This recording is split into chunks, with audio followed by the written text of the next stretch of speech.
Bahkan sesama orang bakhil pasti malas berkawan dengan orang bakhil juga. Tidak mau dia berkawan dengan orang yang bakhil. Nah, karena itu Bapak Ibu, mari kita biasakan, kita sisihkan harta kita pada jalan Allah.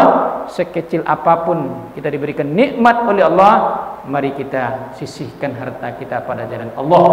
Karena sebenarnya yang kita berikan itu, itulah yang akan menolong dan akan menyelamatkan kita nanti. Tidak boleh kita jadi orang yang bakhil.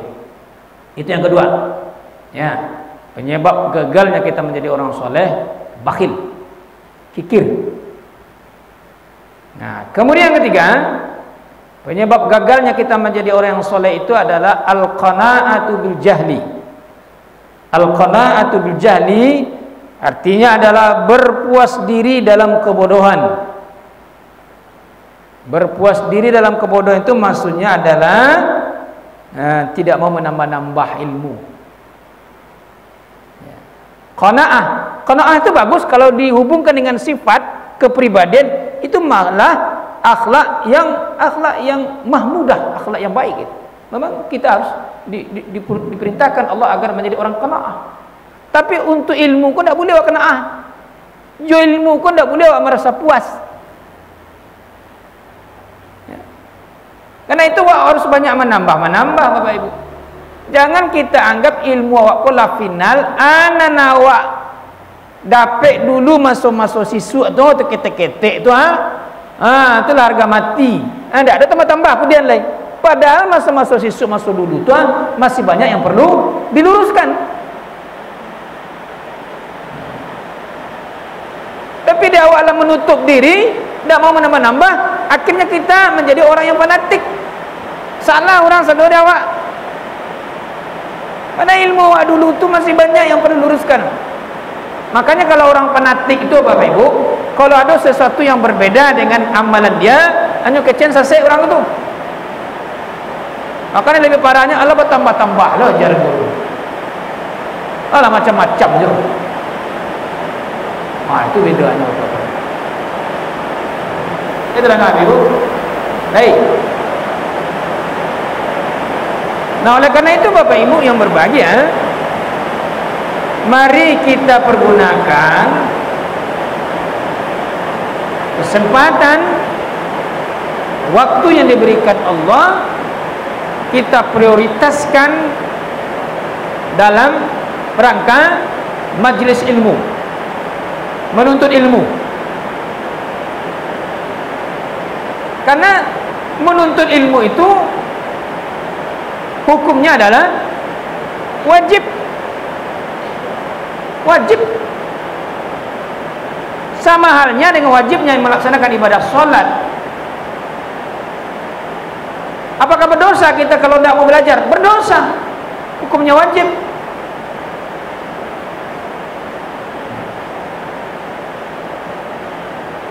Bahkan ayat yang pertama turun kepada Rasulullah sallallahu alaihi wasallam adalah perintah belajar.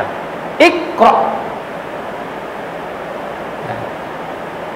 Baca kata Rasul. Nah, itu artinya kita harus belajar. Belajar sepanjang hayat. Bahkan minal mahdi ilal lahdi, dari ayunan sampai ke liang kubur. Laka mati wa disuruh beraja. Buktinya laka mati wa disuruh beraja Bapak Ibu. Kata Rasulullah, lakinu mautakum la ilaha illallah. Ajarkan kepada orang yang akan meninggal itu kalimat, maka beraja juga tuh. Laka mati wa disuruh beraja. Ajarkan.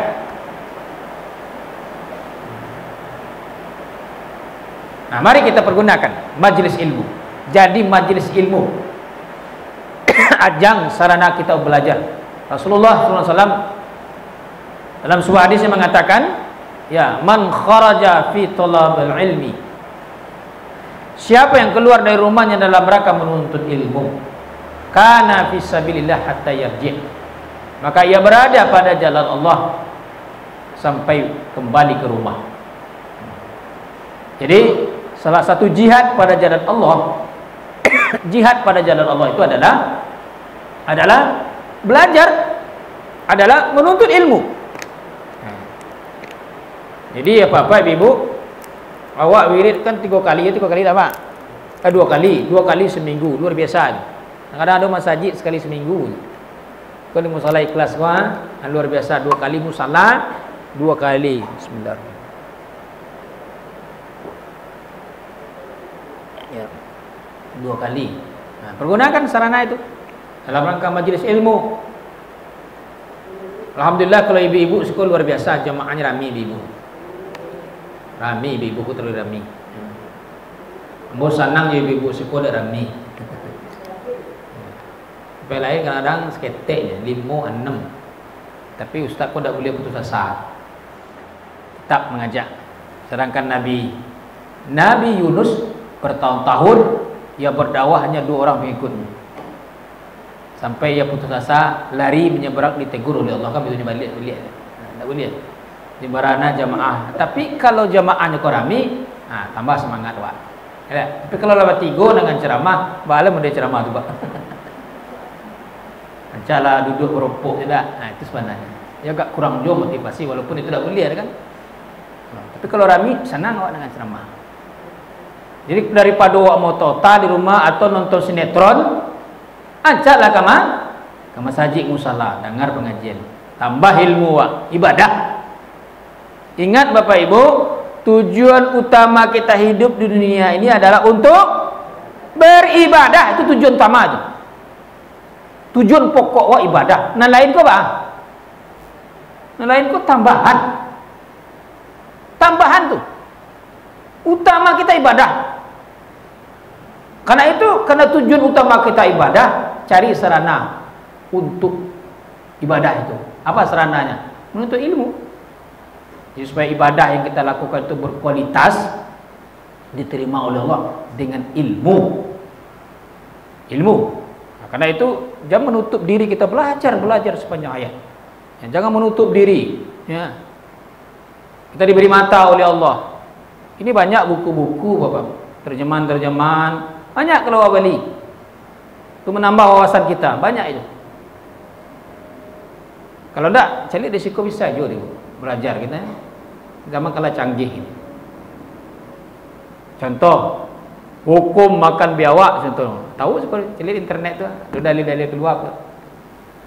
Atau dengan mendengarkan kajian, kita tidak berhenti mendengarkan kajian. Nah, Bapak Ibu kaum muslimin jamaah maghrib rahimakumullah. Nah, sudah berapa Bapak Ibu? Sudah 3-nya berapa tadi? 5. Pertama apa tadi? Masuk. Pertama, tamak kepada dunia. Kemudian kedua, kikir. Yang ketiga, berpuas diri dalam kebodohan. Yang keempat, sombong. Jadi kalau ada sifat sombong dalam diri awak, gagal kalau menjadi orang soleh. Karena tidak boleh sombong. Karena yang sombong itu yang berhak adalah Allah. Al-kibriya'u ridha'i, sombong itu adalah pakaianku, selendangku. Ya, makanya kata Rasulullah, la yadkhulul jannah man kana fil qalbihi misqala dzarratin min kibir. Dia akan masuk surga orang-orang yang sombong walaupun sebesar biji zarah. Kemudian terakhir yang kelima, ar-riya'u fil amal. Penyebab gagalnya kita menjadi orang soleh adalah riya dalam beribadah. Suka disanjung, suka dipuji, bangga dengan amal ibadah yang kita lakukan, sering kita beberkan kepada orang lain supaya orang tahu dengan apa yang kita lakukan. Itu namanya riya. Gagal kita menjadi orang soleh. Nah, Bapak Ibu kaum muslimin yang berbahagia, mudah-mudahan apa yang kita sampaikan dapat kita amalkan. Ya, mudah-mudahan kita semuanya kita buang yang 5 ini, karena yang 5 ini adalah penyebab kita gagal menjadi orang yang soleh. Banyak maaf. Billahi taufiq hidayah. Wassalamualaikum warahmatullahi wabarakatuh.